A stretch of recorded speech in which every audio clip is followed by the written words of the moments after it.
Hello, చాలా మంది పని వాళ్ళు ఉన్నారు, ఎంతో మంది పని వాళ్ళు కనబడుతున్నారు. ఈ రోజున కంటి నిండా జనం కనబడుతున్నా పరిశుద్ధాత్మ శక్తితో వాళ్ళని నింపడానికి నాకు కావలసిన పనివారు కనిపించడం లేదు. ఎవరో పనివారు? ఎలాంటి పనివారు? ఏ యోగ్యత కలిగిన పనివారు? ఏ అర్హత కలిగిన పనివారు?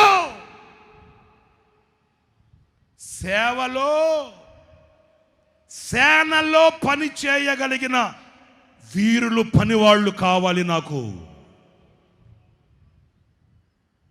సేవలో పని చేయగలిగిన ఏంటంటే సేవలో పని, సేవలో సేన. ఈ సేనలో పని అంటే సేవ అంటే పని ఏంటి? అందరు నా వైపు చూడండి.